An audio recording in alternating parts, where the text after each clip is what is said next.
Hello everyone, welcome to speak next. আজ থেকে আমরা শুরু করতে চলেছি একটি নতুন series, easy English reading practice series. এই সিরিজের প্রথম ধাপে আমি 10টি easy English reading practice story নিয়ে আসছি। প্রতিটি পার্টে থাকবে একটি নতুন এবং সহজ ইংরেজি গল্প, যার মাধ্যমে আপনি ইংরেজি পড়ার অভ্যেস গড়ে তুলতে পারবেন এবং ধীরে ধীরে আপনার রিডিং স্কিল উন্নত করতে পারবেন। আর যদি এই সিরিজের আপনাদের ভালো রেসপন্স পাই, যেমন লাইক, কমেন্ট এবং সাপোর্ট পাই, তাহলে অবশ্যই আমরা এই সিরিজকে আরও বড় করব এবং নতুন নতুন স্টোরি নিয়ে আরও অনেক পার্ট নিয়ে আসব। মনে রাখবেন, ইংরেজিতে ভালো করার জন্য শুধু গ্রামার জানলেই হয় না, নিয়মিত রিডিং করাও খুব গুরুত্বপূর্ণ। কারণ আপনি যত বেশি ইংরেজি পড়বেন তত বেশি নতুন ভোকাবুলারি শিখবেন, সেন্টেন্স স্ট্রাকচার সম্পর্কে ধারণা পাবেন এবং ইংরেজি বাক্যগুলো আপনার কাছে আরও পরিচিত হয়ে উঠবে। আর এটাই স্পোকেন ইংলিশের সবচেয়ে বড় ভিত্তি। আমরা যখন ইংরেজিতে কথা বলি তখন নতুন করে বাক্য তৈরি করি না, বরং আগে পড়া, দেখা এবং শেখা সেন্টেন্স প্যাটার্নগুলোকেই ব্যবহার করি। তাই নিয়মিত রিডিং করলে শুধু আপনার রিডিং স্কিল নয়, আপনার ইংলিশ আন্ডারস্ট্যান্ডিং, সেন্টেন্স ফরমেশন এবং স্পোকেন ইংলিশ স্কিলও ধীরে ধীরে উন্নত হবে। আরেকটি গুরুত্বপূর্ণ বিষয়, এই সিরিজে আমি গল্পটি পড়ে শোনাবো না, কারণ এই সিরিজের মূল উদ্দেশ্য হলো আপনাদের নিজে পড়ার অভ্যেস তৈরি করা।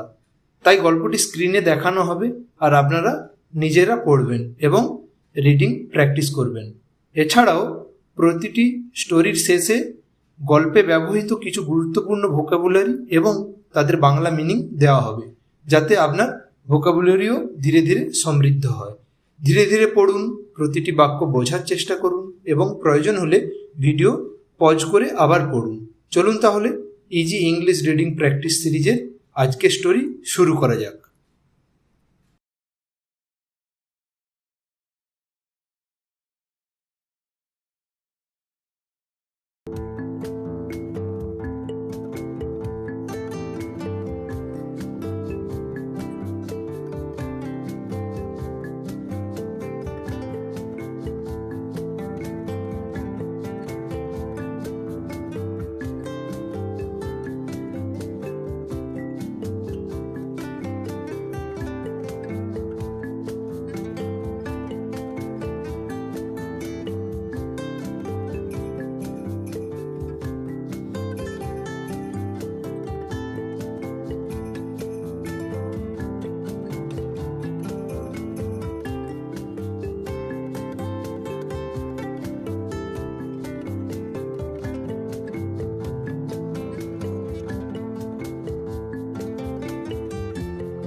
সো ফ্রেন্ডস, আশা করি আপনারা আজকের গল্পটি মনোযোগ দিয়ে পড়েছেন এবং রিডিং প্র্যাকটিস করেছেন। মনে রাখবেন, ইংরেজিতে উন্নতি করার জন্য প্রতিদিন অল্প হলেও রিডিং করার অভ্যেস গড়ে তোলা খুবই গুরুত্বপূর্ণ। কারণ যত বেশি পড়বেন তত বেশি নতুন ভোকাবুলারি শিখবেন, নতুন সেন্টেন্স প্যাটার্নের সাথে পরিচিত হবেন এবং ইংরেজি বুঝতে ও বলতে আরও আত্মবিশ্বাসী হয়ে উঠবেন। আজকের গল্পটি আপনার কেমন লাগলো? গল্পটি বুঝতে কোনো অসুবিধে হয়েছে কিনা, অথবা এই ধরনের আরও রিডিং প্র্যাকটিস স্টোরি দেখতে চান কিনা সেটা অবশ্যই কমেন্ট করে জানান। এই সিরিজের মাধ্যমে আমরা ধাপে ধাপে আরও অনেক সহজ ইংরেজি গল্প নিয়ে আসব। আর আপনাদের ভালোবাসা ও সাপোর্ট পেলে এই সিরিজকে আরও বড় করার চেষ্টা করব। আর যদি প্রতিদিন English vocabulary, daily use sentences, grammar tips, WH questions এবং স্পোকেন ইংলিশ প্র্যাকটিস পেতে চান, তাহলে আমাদের হোয়াটসঅ্যাপ চ্যানেলে জয়েন করতে পারেন। হোয়াটসঅ্যাপ চ্যানেলের লিঙ্ক আমার ইউটিউব প্রোফাইলের লিঙ্ক সেকশানে দেওয়া আছে। ইজি ইংলিশ রিডিং প্র্যাকটিস সিরিজের পরবর্তী পার্ট মিস করতে না চাইলে স্পিকনেস্ট চ্যানেলটি এখনই সাবস্ক্রাইব করে বেল আইকনটি ক্লিক করে রাখুন।